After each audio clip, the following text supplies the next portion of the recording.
सो hey guys, मैं कौन हूँ? मैं हूँ डॉक्टर वेनम मेज। तुम लोग मुझे बुला सकते हो मिस्टर चार्मिंग। सो आज हम पढ़ने वाले हैं वापस से स्ट्रक्चर ऑफ एटम्स। सो सही है, हमने चैप्टर स्टार्ट किया है, लेकिन अभी स्टार्ट तो हमने पिछले लेक्चर में कर दिया था। कितनी चीजें हमने पढ़ ली। हमने कुछ मॉडल्स पढ़े, जैसे कि थॉम्सन प्लम पुडिंग मॉडल। उसका हमने पढ़ा कि कैसे क्या क्या चीजें हमें मिली, कैसे एक एटम के अंदर भी और चीजें थे, न्यूक्लियस, प्रोटॉन, सब एटॉमिक पार्टिकल्स जिसको हम बोलते हैं।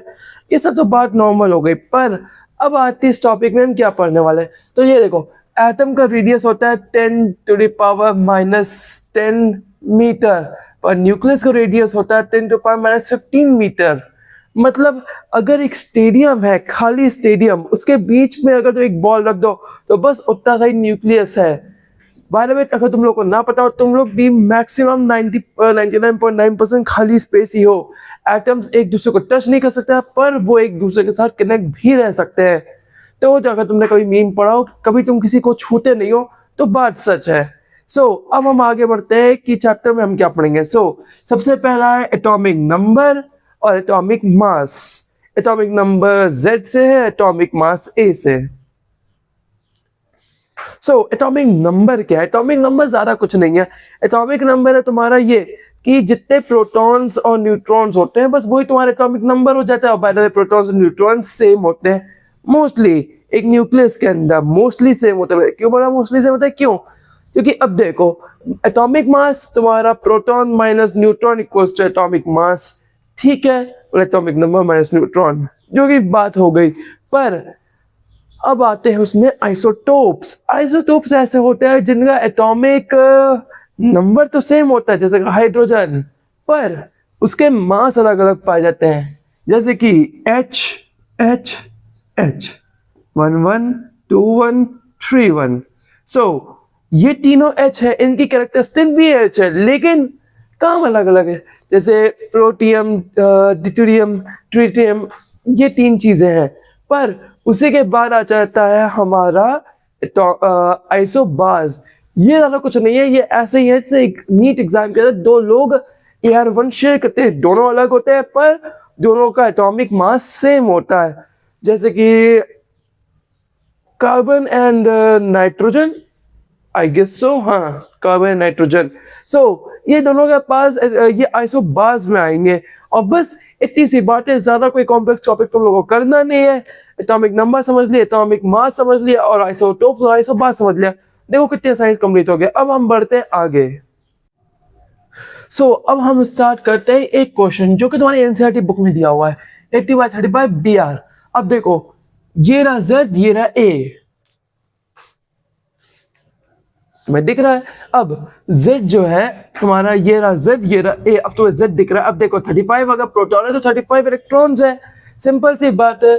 और 80 अगर दिया हुआ है तो मतलब है 80 - 35, सो 45 है तुम्हारा टोटल न्यूट्रॉन्स। इसमें तो इलेक्ट्रॉन्स और न्यूट्रॉन्स तुम्हारे आंसर निकल गए। और सिंपल, देखो कितना इजी था, ये तो बात हो गई। पर अब आता है मेन टॉपिक की रदरफोर्ड। वही बंदा है जिसने बोला था कि एक इलेक्ट्रॉन है, इलेक्ट्रॉन के बीच में कुछ ना कुछ सॉलिड पार्टिकल जैसा है जिसका नाम था न्यूट्रॉन, जो कि हम जानते भी हैं। वो सॉलिड है, लेकिन वो फेल क्यों हो गया? मॉडल था, बढ़िया मॉडल था, मतलब एक ऐसा मॉडल जो तुम्हारी एक पुरानी विंटेज बेंटली कार, एकदम एकदम खूबसूरत मॉडल, लेकिन वो तब भी फेल हो गया। तो देखो, ये रहा एटम, ये रहा न्यूक्लियस। अब देखो, बाद में लोगों ने बोला कि देखो, अगर ये फेल इसलिए हो रहा है क्योंकि देखो, अगर इलेक्ट्रॉन्स जो है वो उसके अराउंड एक्सेलरेट कर रहे हैं। अब देखो, फिजिक्स कहती है कि कोई भी चीज अगर एक्सेलरेट कर रही है तो वो एनर्जी लूज करेगी, सिंपल सी बात है, कोई इसमें दोहराई भी नहीं है। लेकिन अगर वो एक्सेलरेट कर रही है तो एनर्जी लूज करेगी, और एनर्जी लूज करेगी उसको क्रैश होना चाहिए। और क्रैश इतनी जल्दी होना चाहिए तो इस वक्त मैं जो वीडियो बना रहा हूँ, वीडियो बन भी ना पाए, बस खत्म सब। लेकिन वो स्टेबल कैसे, और ये चीज एक्सप्लेन नहीं कर पाए उनका मॉडल, और इसलिए वो फाइनली फेल हो गया। लेकिन हमें काफी चीजें हमें सीखने को मिल गई। देखो, ये मॉडल्स जो होते हैं ये ऐसे ही बनते हैं। एक मॉडल बना, वो फेल हुआ, दूसरा मॉडल बना, वो भी फेल हुआ, तीसरा मॉडल बना, वो भी फेल हुआ। लेकिन हर मॉडल प्रीवियस मॉडल की एक कॉपी होगी, 99% टाइम कह सकते हो पुरानी मॉडल की एक कॉपी कह सकते हो। क्यों? क्योंकि पिछले मॉडल तक कुछ ना कुछ तो सीखा ही है, तो बस वो सीखने वाली चीजों को कॉपी किया जाता है और उससे और अपग्रेड करके प्रेजेंट किया जाता है। और बस इसलिए मॉडल्स कई बार फेड भी होते हैं, कई बार नए मॉडल्स बनते हैं, लेकिन at the end of the day science आगे बढ़ती रहती है। तो चिंता मत करना कभी कि मॉडल फेल है कि नहीं है। अब हम आगे बढ़ते हैं और आगे के लेक्चर्स पढ़ना शुरू करते हैं। रदरफोर्ड का मॉडल बढ़िया था, लेकिन फ्यूचर के लिए प्रूफ नहीं था। क्यों? क्योंकि काफी चीज एक्सप्लेन नहीं करा, तो इसलिए आई बोर। मेरे बालों के साथ क्यों होता है जब भी? चलो ठीक है, कोई नहीं, बाल को साइड पे रखते हैं। लेकिन रदरफोर्ड का मॉडल बढ़िया था, लेकिन नील बोर ने उसको और अच्छा करना सोचा और उसमें यूज किया उसके अंदर dual nature of light and atomic spectra. Atomic spectra तुम ऐसे कह सकते हो, कोई भी एटम का खुद का एक फिंगरप्रिंट, एक खुद का सिग्नेचर होता है, उसी को हम एटॉमिक स्पेक्ट्रा तुम कह सकते हो, पर उसको हम साइड में रखते हैं। अब dual nature of light, dual nature of light तुम्हें पता है, लाइट डुअल नेचर की है, वेव एंड पार्टिकल्स। सिंपल सी बात है, कोई इसमें कंफ्यूजन नहीं है। वेव एंड पार्टिकल, क्योंकि लाइट दोनों की तरफ बिहेव करती है, हम क्या कर सकते हैं? अब लाइट दोनों की तरफ बिहेव करती है, तो सबसे पहले आया मैक्सवेल। मैक्सवेल ने बताया कि देखो, कोई भी चार्ज पार्टिकल जैसे इलेक्ट्रॉन जब मूव करता है तो वो अपने साथ इलेक्ट्रिकल एंड मैग्नेटिक वेव छोड़ता है। सिंपल सी बात है। अब ये वाला देखो, अभी भी काम कर रहा है मेरे हाथों में, चलो ठीक है। ये फिगर देखो, और ये फिगर में ये क्या बता रहा है? ये फिगर तुम्हें ये बता रहा है कि देखो दोनों परपेंडिकुलर है। और क्यों है?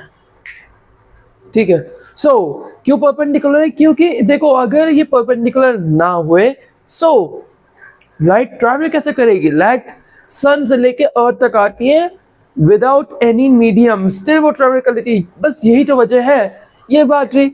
उसके बाद आया है पार्टिकल नेचर। पार्टिकल नेचर की थ्योरी क्या है कि देखो, न्यूटन ने बोला था कि लाइट छोटे छोटे पैकेट्स के टाइप में, पार्टिकल्स के रूप में, लेकिन उस वक्त तो लोगों को लग रहा था कि वेव है। क्यों? क्योंकि कभी वो इंटरफेरेंस करती है, कभी नहीं करती। हम एक्सपेरिमेंट्स देखे तो ये बात थी, पर बाद में हमें पता चला कि लाइट पार्टिकल एंड वेव दोनों है। ये बात हो गई। पर थर्मल रेडिएशन ये खतरनाक था। अब देखो, अगर कभी तुमने लोहा देखा है जब वो गर्म होता है, अगर तुमने देखा हो वीडियोस स्मेल्टिंग के या फिर कहीं के भी, लोहा गर्म होता है, लाल हो जाता है। क्यों? क्योंकि पूरी दुनिया रेडिएशन पे काम करती है, फ्रीक्वेंसी और रेडिएशन। और यही तो चीज मैं बता रहा हूँ कि हर एक चीज, हर एक लाइट, हर एक चीज फ्रीक्वेंसी पे है। हमारा आसमान ब्लू क्यों है? क्यों? क्योंकि बाकी लाइट एब्जॉर्ब हो जाती है, और ब्लू ही ऐसा है जो फैल पाता है। बाकी लाइट धीरे धीरे स्कैटर होते होते सब एब्जॉर्ब हो जाती है, और सिर्फ ब्लू हम देख पाते हैं। हम ग्रीन कलर सबसे अच्छा क्यों देख पाते हैं अगर ह्यूमंस? क्या तुमने शायद आई सुना? और by the way, fun fact किसने मुझे बताया? उसी बेवकूफ लुटेरे ने। खड़ा खड़ा सुन रहा है वहां से। बेसिकली सिंपल सी बात है कि अगर तुम चाहते हो कि अगर कोई भी चीज तुम्हारे हिसाब से ग्लो करे या फिर कुछ हो, तो उसकी फ्रीक्वेंसी और रेडिएशन सब एकदम अपने हिसाब से कंट्रोल कर लो। लोहा लाल इसलिए होता है क्योंकि उसकी फ्रीक्वेंसी और सब चीजें एकदम लाल के हिसाब से ट्यून्ड ऑन है। लेकिन अगर तुम चेंज करना चाहो तो चेंज कर सकते हो। अब हम बढ़ते हैं अपने फ्रीक्वेंसी स्पेक्ट्रम के ऊपर। तो ये देखो, मैं थोड़ा और साइड में जाता हूँ, शायद ये अगर फिल कर रहा हूँ। देख लिया? हटो। अब तुमने देखा कि कैसे radio waves 10 to the power 6, microwave 10 to the power 10, ये हर्ट्ज में है बाय द वे। इंफ्रारेड, तुम्हारे मैग्नेटिक, सारी चीजें जो है, infrared wave, microwave, radio waves, normal हम तीन ही यूज करते हैं। एक्सरेज हम यूज हमारे हड्डियों को अंदर जानने के लिए यूज होता है। तो ये सब चीजें एक हर्ट्ज पे, एक फ्रीक्वेंसी पे काम करती है, इस फ्रीक्वेंसी पे एकदम ट्यून ऑन होती है। फन फैक्ट, क्विक तुम लोग का फैक्ट आएगा। ये बताओ कि माइक्रोवेव काम कैसे करता है? ये बताओ, कभी तुमने सोचा है माइक्रोवेव काम कैसे करता है?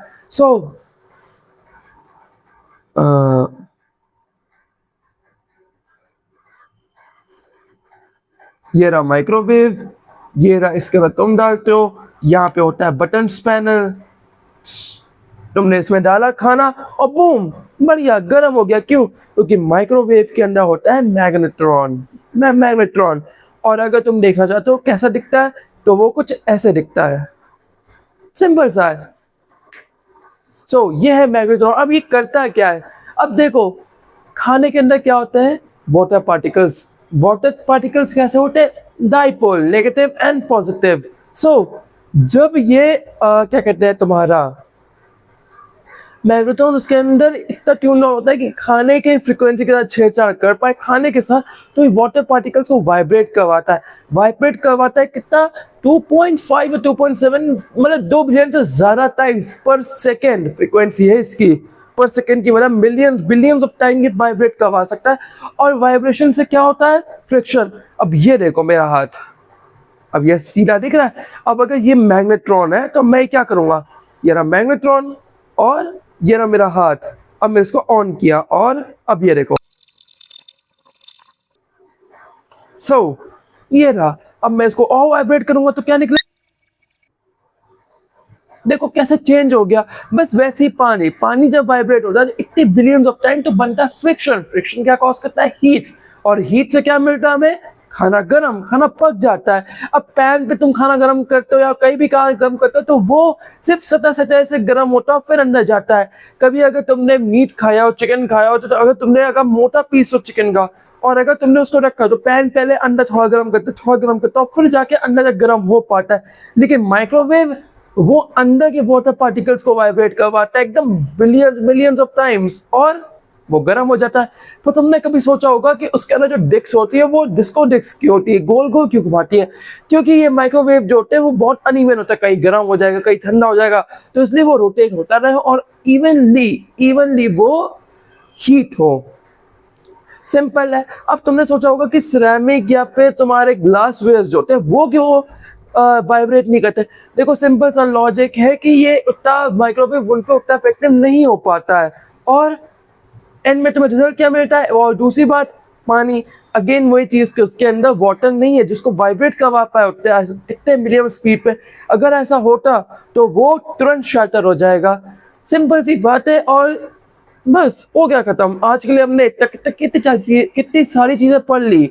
हमने पढ़ा कि माइक्रोवेव कैसे काम करता है, हमने पढ़ा हमें एटॉमिक नंबर, मास नंबर, हमने पढ़ा फ्रीक्वेंसी, नीर बोर्ड ने काम शुरू किया और अगले लेक्चर में हम इसको और कंटिन्यू करेंगे क्योंकि देखो चैप्टर है तुम्हारा अराउंड 38 पेजेस का। हाँ 38 पेजेस का और मैं धीरे धीरे तुम्हें पढ़ाना चाहता हूँ। क्यों? क्योंकि तुम पूरे चैप्टर को आराम से प्यार से समझ पाओ। सो बेसिकली आज के लिए बस इतना ही। होपफुली तुम लोग को समझ में आ गया होगा तो जल्दी से जाओ चैनल को सब्सक्राइब कर लो, लाइक कर देना इस वीडियो को। लाइक नहीं किया तो जानते हो मैं तुम्हारे सपनों में आऊंगा, तुम्हें डराऊंगा। कम ऑन, मैं डीमन हूँ। अब मुझसे तो उम्मीद मत करना रहम की ना, मैं तुम पे कोई मर्सी नहीं दिखाऊंगा। सो जाओ चैनल को सब्सक्राइब करो and yeah that's all for today. See you around in the next video. Till then take care and good bye.